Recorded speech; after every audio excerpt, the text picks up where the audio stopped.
So hi guys, എല്ലാവർക്കും നമ്മുടെ പുതിയ വീഡിയോയിലേക്ക് ഏവർക്കും സ്വാഗതം. ഈ 2024 നിങ്ങൾക്ക് വാങ്ങിക്കാൻ പറ്റുന്ന 20,000 രൂപയ്ക്ക് താഴെ വരുന്ന ബെസ്റ്റ് ബഡ്ജറ്റ് 5G ഫോൺസ് ആണ് നമ്മുടെ ഇന്നത്തെ വീഡിയോയിൽ നമ്മൾ ഡിസ്കസ് ചെയ്യുന്നത്. സോ ആദ്യം തന്നെ ഞാൻ എല്ലാവർക്കും ഹാപ്പി ന്യൂ ഇയർ ആശംസിക്കുന്നു. വീഡിയോയുടെ ലാസ്റ്റായിട്ട് നിങ്ങൾക്കൊരു ബോണസ് ആയിട്ടുള്ള സ്മാർട്ട് ഫോൺ ഞാൻ പറയുന്നുണ്ട്. സോ വീഡിയോ നിങ്ങൾ സ്കിപ്പ് ചെയ്യാതെ മുഴുവൻ ഞാൻ കണ്ടിരിക്കണം. ഇതിനു മുമ്പ് ഞാൻ 15,000 രൂപയ്ക്ക് താഴെ വരുന്ന ബെസ്റ്റ് ബഡ്ജറ്റ് 5G ഫോൺസിന് വീഡിയോ അപ്ലോഡ് ചെയ്തിട്ടുണ്ട്. അപ്പോൾ ഞാൻ ചാനലിൽ അപ്ലോഡ് ആക്കിയിട്ടുണ്ട്, നിങ്ങൾക്കത് വാച്ച് ചെയ്യാവുന്നതാണ്. സോ വീഡിയോ സ്റ്റാർട്ട് ചെയ്യുന്ന മുമ്പ് നിങ്ങൾ ഈ ചാനൽ ആദ്യമായിട്ടാണ് കാണുന്നെങ്കിൽ ഇപ്പോൾ തന്നെ ചാനൽ സബ്സ്ക്രൈബ് ചെയ്യുക. തുടർന്ന് ആ ബെൽ ബട്ടൺ ക്ലിക്ക് ചെയ്ത് നോട്ടിഫിക്കേഷൻ ഓൺ എനേബിൾ ചെയ്യുക.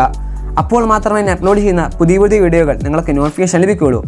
അപ്പോൾ സമയങ്ങളെ നമുക്ക് നേരെ വീഡിയോയിലേക്ക് കിടക്കാം.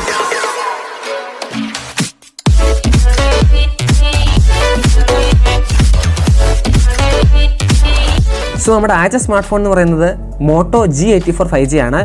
6.55 ഇഞ്ചിൻ്റെ ഫുൾ HD+ POLED ഡിസ്പ്ലേയും അതുപോലെ 120 Hz റിഫ്രഷ് റേറ്റും വിത്ത് പഞ്ച് ഹോൾ ക്യാമറയും ഇതിൽ നൽകിയിട്ടുണ്ട്. ലെതർ ഡിസൈനാണ് ഇതിൽ നൽകിയിരിക്കുന്നത്. കൂടാതെ ഇതിൽ ഇൻ ഡിസ്പ്ലേ തന്നെ ഫിംഗർ പ്രിൻറ്റും കൊടുത്തിട്ടുണ്ട്. ക്വാൾകോം സ്നാപ്ഡ്രാഗൺ 695 പ്രൊസസ്സറാണ് ഇതിൽ നൽകിയിരിക്കുന്നത്. വളരെ പവർഫുള്ളായ പ്രൊസസ്സറാണ്. 12 GB RAM 256 GB സ്റ്റോറേജും ഇതിൽ നൽകിയിരിക്കുന്നത്. കൂടാതെ 5000 mAh ബാറ്ററി ബാക്കപ്പും നൽകിയിട്ടുണ്ട്. ഇനി ചാർജിങ് നോക്കുമ്പോൾ 33 വാട്ടിൻ്റെ ഫാസ്റ്റ് ചാർജിങ് ഇതിൽ നൽകിയിട്ടുണ്ട്. ഇനി ക്യാമറയിലേക്ക് നോക്കുകയാണെങ്കിൽ ഡ്യുവൽ ക്യാമറ സെറ്റപ്പാണ് ഇതിൽ കൊടുത്തിരിക്കുന്നത്. 50 MP പ്രൈമറി ക്യാമറയും 8 MP അൾട്രാ വൈഡ് ആംഗിൾ ക്യാമറയും ഇതിൽ നൽകിയിട്ടുണ്ട്. ഇനി ഫ്രണ്ട് ക്യാമറയിലേക്ക് നോക്കുമ്പോൾ 16 MP സെൽഫി ക്യാമറയും ഇതിൽ നൽകിയിട്ടുണ്ട്. ആൻഡ്രോയിഡ് 30 ആണ് ഇതിൽ കൊടുത്തിരിക്കുന്നത്. സ്റ്റോക്ക് ആൻഡ്രോയിഡുമാണ്. ഇതിൻ്റെ പ്രൈസ് വരുന്നത് 17,999 രൂപയാണ്. ഇനി നമ്മുടെ നെക്സ്റ്റ് ഫോൺ എന്ന് പറയുന്നത് ഇൻഫിനിക്സ് GT10 Pro 5G ആണ്. 6.67 ഇഞ്ചിൻ്റെ full HD+ LTPS AMOLED display ആണ് ഇതിൽ നൽകിയിരിക്കുന്നത്. 120 Hz ഹയർ റിഫ്രഷ് റേറ്റ് വിത്ത് പഞ്ച് ഹോൾ ക്യാമറ ഇതിൽ നൽകിയിട്ടുണ്ട്. അതുപോലെ തന്നെ ഇൻ ഡിസ്പ്ലേ ഫിംഗർ പ്രിൻറ്റ് സെൻസറുമാണ് ഇതിൽ കൊടുത്തിരിക്കുന്നത്. ഇനി പ്രൊസസ്സർ നോക്കുകയാണെങ്കിൽ MediaTek Dimensity 8050 ആണ് നൽകിയിരിക്കുന്നത്. ഗെയിമിനൊക്കെ നല്ല പെർഫോമൻസ് ഇത് നൽകുന്നുണ്ട്. UFS 3.1 സ്റ്റോറേജ് സപ്പോർട്ട് നൽകിയിട്ടുണ്ട്. ഇനി ബാറ്ററി നോക്കുകയാണെങ്കിൽ 5000 mAh ബാറ്ററി ബാക്കപ്പ് ഇതിൽ നൽകിയിട്ടുണ്ട്. അതുപോലെ 45 വാട്ടിൻ്റെ ഫാസ്റ്റ് ചാർജിങ് സപ്പോർട്ടും നൽകിയിട്ടുണ്ട്. ഇനി ക്യാമറയിലേക്ക് നോക്കുകയാണെങ്കിൽ 108 MP പ്രൈമറി ക്യാമറയും 2 MP ഡെപ്ത് മാക്രോ ക്യാപ്ചറുള്ള 2 ക്യാമറ നൽകിയിട്ടുണ്ട്. ഇനി ഇതിൽ 4K videos up to 30 FPS വരെ നിങ്ങൾക്ക് ഷൂട്ട് ചെയ്യാവുന്നതാണ്. ഇനി ഫ്രണ്ട് ക്യാമറയിലേക്ക് വരുമ്പോൾ 32 MP സെൽഫി ക്യാമറ ഇതിൽ നൽകിയിട്ടുണ്ട്. ഈ ഫോണിൽ ഒരു ബ്രോഡ് വേസും കാണാൻ പറ്റില്ല. ആൻഡ്രോയിഡ് 30 ആണ് ഇതിൽ നൽകിയിരിക്കുന്നത്. ഇതിൽ 8 GB RAM 256 GB സ്റ്റോറേജുമാണ് നൽകിയിരിക്കുന്നത്. ഇതിൻ്റെ പ്രൈസ് വരുന്നത് 19,999 രൂപയാണ്. അപ്പോൾ ഈ പ്രൈസ് റേഞ്ചിൽ ഗെയിമിംഗ് സെൻട്രിക് ഫോൺ എന്ന് പറയാൻ സാധിക്കും ഇൻഫിനിക്സ് G10 Pro എന്ന് പറയുന്ന ഫോണ്. ഇതുപോലെ നിങ്ങൾക്ക് ഇൻഫിനിക്സ് Hero 5G ജസ്റ്റ് ഒന്ന് നോക്കാവുന്നതാണ്. ഇന്ന് നമ്മുടെ അടുത്ത സ്മാർട്ട് ഫോൺ എന്ന് പറയുന്നത് 3D കർവ്ഡ് ഡിസ്പ്ലേ ആയി വരുന്ന ലാവ അഗ്നി 2 എന്ന സ്മാർട്ട് ഫോണാണ്. 6.78 ഇഞ്ചിൻ്റെ കർവ്ഡ് AMOLED ഡിസ്പ്ലേ വിത്ത് 120 Hz റിഫ്രഷ് റേറ്റ് ആണ് നൽകിയിരിക്കുന്നത്. കൂടാതെ പഞ്ച് ഹോൾ ക്യാമറ ആണ് ഇതിൽ കൊടുത്തിരിക്കുന്നത്.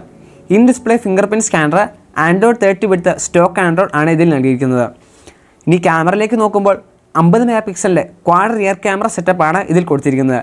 8 MP വൈഡ് ആംഗിളും ഡെപ്തിനും മാക്രോ ഷോട്ട്സിനും വേണ്ടി 2 MP സെൻസേഴ്സുമാണ് ഇതിൽ നൽകിയിരിക്കുന്നത്. ഇനി ഇതിൽ 4700 mAh ബാറ്ററിയാണ് നൽകിയിരിക്കുന്നത്. കൂടാതെ ഇതിൽ 66 വാട്ടിൻ്റെ ഫാസ്റ്റ് ചാർജിങ് സപ്പോർട്ട് നൽകിയിട്ടുണ്ട്. കൂടാതെ പ്രീമിയം ആയിട്ടുള്ള ഡിസൈനാണ് ലാവ ഇതിൽ നൽകിയിരിക്കുന്നത്. 8 GB RAM 128 GB സ്റ്റോറേജും വെറും 18,999 രൂപയാണ് പ്രൈസ് വരുന്നത്. ഇന്ത്യൻ ബ്രാൻഡാണ്. ഇന്ന് നമ്മുടെ നാലാമത്തെ സ്മാർട്ട് ഫോൺ എന്ന് പറയുന്നത് ടെക്നോ ക്യാമൺ 20 Pro 5G എന്ന സ്മാർട്ട് ഫോണാണ്. 6.61 ഇഞ്ചിൻ്റെ ഫുൾ HD+ AMOLED ഡിസ്പ്ലേ ആണ് ഇതിൽ കൊടുത്തിരിക്കുന്നത്. 120 Hz റിഫ്രഷ് റേറ്റ് വിത്ത് പഞ്ച് ഹോൾ ഡിസ്പ്ലേ ആണ് ഇതിൽ കൊടുത്തിരിക്കുന്നത്. ഫിംഗർ പ്രിൻറ്റ് നോക്കുമ്പോൾ ഇൻ ഡിസ്പ്ലേ ആയിട്ടുള്ള ഫിംഗർ പ്രിൻ്റ് ആണ് ഇതിൽ നൽകിയിരിക്കുന്നത്. ഇനി ക്യാമറ നോക്കുമ്പോൾ 64 MP പ്രൈമറി ക്യാമറയും ഡെപ്തിനും മാക്രോ ഷോട്ട്സിന് വേണ്ടി 2 MP സെൻസേഴ്സും ഇതിൽ നൽകിയിട്ടുണ്ട്. ഇനി ഫ്രണ്ട് ക്യാമറയിലേക്ക് നോക്കുമ്പോൾ 32 MP സെൽഫി ക്യാമറ ഇതിൽ കൊടുത്തിട്ടുണ്ട്. ഇനി ബാറ്ററി നോക്കുമ്പോൾ 5000 mAh ബാറ്ററി ബാക്കപ്പ് വിത്ത് 33 വാട്ടിൻ്റെ ഫാസ്റ്റ് ചാർജിങ് സപ്പോർട്ട് ഇതിൽ നൽകിയിരിക്കുന്നത്. ആൻഡ്രോയിഡ് 30 ആണ് ഇതിൽ കൊടുത്തിരിക്കുന്നത്. ഇനി പ്രൊസസ്സറിലേക്ക് നോക്കുകയാണെങ്കിൽ MediaTekൻ്റെ Dimensity 8050 എന്ന പ്രൊസസ്സറാണ് നൽകിയിരിക്കുന്നത്. വളരെ നല്ലൊരു പ്രൊസസ്സറാണ്. 8 GB RAM 128 GB storage variant 19,999 രൂപയാണ് ഇതിൻ്റെ പ്രൈസ് വരുന്നത്. ഇന്ന് നമ്മുടെ അടുത്ത സ്മാർട്ട് ഫോൺ എന്ന് പറയുന്നത് Realme 11 5G ആണ്. 6.72 ഇഞ്ചിൻ്റെ ഫുൾ HD+ IPS ഡിസ്പ്ലേ ആണ് ഇതിൽ നൽകിയിരിക്കുന്നത്.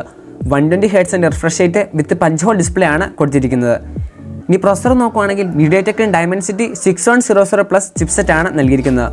വളരെ മികച്ച പെർഫോമൻസ് നൽകുന്ന ചിപ്സെറ്റ് ആണ്, എസ്പെഷ്യലി ഗെയിമിംഗ്. ഇനി ക്യാമറയിലേക്ക് നോക്കുകയാണെങ്കിൽ 108 മെഗാ പിക്സലിൻ്റെ പ്രൈമറി ക്യാമറയും 2 മെഗാ പിക്സൽ 2 ക്യാമറയും നൽകിയിട്ടുണ്ട്. ഫ്രണ്ട് ക്യാമറ നോക്കുകയാണെങ്കിൽ 16 മെഗാ പിക്സലിൻ്റെ സെൽഫി ക്യാമറ ആണ് നൽകിയിരിക്കുന്നത്. ഇനി ബാറ്ററി നോക്കുകയാണെങ്കിൽ 5000 mAh ബാറ്ററി ബാക്കപ്പ് ആണ് നൽകിയിരിക്കുന്നത്. കൂടാതെ 67 വാട്ടിൻ്റെ ഫാസ്റ്റ് ചാർജിങ് സപ്പോർട്ട് നൽകിയിട്ടുണ്ട്. ആൻഡ്രോയിഡ് 30 ആണ്. 8 GB RAM 256 GB സ്റ്റോറേജിന് ഇതിൽ നൽകിയിരിക്കുന്ന പ്രൈസ് 18,246 രൂപയാണ്. അപ്പോൾ നിങ്ങൾക്ക് ഇനി റിയൽമി ഫോൺസൊക്കെ ഇഷ്ടമാണെങ്കിൽ വളരെ നല്ലൊരു ഓപ്ഷനാണ് ഈ സ്മാർട്ട് ഫോൺ. ഇനി നിങ്ങളെല്ലാം കാത്തിരിക്കുന്ന പോലെ തന്നെ ബോണസ് സ്മാർട്ട് ഫോണാണ് ഞാൻ പറയാൻ പോകുന്നത്. അപ്പോൾ ഈ ഫോൺ എസ്പെഷ്യലി ഫോർ സാംസങ് ലവേഴ്സിനാണ്. Samsung Galaxy M34 5G best ഓപ്ഷനാണ്. 6000 mAh സൂപ്പർ AMOLED ഡിസ്പ്ലേയും 8 GB RAM 228 GB സ്റ്റോറേജിന് ഈ ഫോണിൻ്റെ പ്രൈസ് വരുന്നത് 19,000 രൂപയാണ്. ഇനി 6 GB RAM വേരിയൻറ്റിനൊക്കെ വരുന്നത് 16,883 രൂപയാണ്. സോ സാംസങ് ലവേഴ്സിനൊക്കെ ആണെങ്കിലും ഇനി സാംസങ് വാങ്ങിക്കാൻ ഉദ്ദേശിക്കുന്നവരൊക്കെ ആണെങ്കിൽ ഈ ഫോൺ നല്ലൊരു ഓപ്ഷനാണ് 20,000 രൂപയ്ക്ക് താഴെ. സോ ഇത്രയാണ് നമ്മുടെ ഇന്നത്തെ വീഡിയോ എന്ന് പറയുന്നത്. അപ്പോൾ ഞാൻ ഈ പറഞ്ഞ സ്മാർട്ട് ഫോൺസിൽ നിങ്ങൾക്ക് ഏറ്റവും ഇഷ്ടപ്പെട്ട സ്മാർട്ട് ഫോൺ, അതുപോലെ നിങ്ങൾക്ക് വാങ്ങിക്കാൻ ഉദ്ദേശിക്കുന്ന സ്മാർട്ട് ഫോൺ ഏതെന്ന് നിങ്ങൾ ജസ്റ്റ് താഴെ ഒന്ന് കമൻറ്റ് ചെയ്യുക. വീഡിയോ ഇഷ്ടമായി നിങ്ങൾ ഇപ്പോൾ തന്നെ വീഡിയോ ലൈക്ക് ചെയ്യുക, ഷെയർ ചെയ്യുക. അതുപോലെ നമ്മുടെ ചാനൽ ആദ്യമായിട്ടാണ് കാണുന്നതെങ്കിൽ ഇപ്പോൾ തന്നെ ചാനൽ സബ്സ്ക്രൈബ് ചെയ്യുക. തുടർന്ന് ബെൽ ബട്ടൺ ക്ലിക്ക് ചെയ്ത് നോട്ടിഫിക്കേഷൻ ഓൾ എനേബിൾ ചെയ്യുക. അപ്പോൾ മാത്രമേ ഞാൻ അപ്ലോഡ് ചെയ്യുന്ന പുതിയ വീഡിയോകൾ നിങ്ങൾക്ക് നോട്ടിഫിക്കേഷൻ ലഭിക്കുകയുള്ളൂ. പുതിയ ടെക്നോളജി വീഡിയോകളുമായി നമുക്ക് വീണ്ടും കാണാം. Good bye.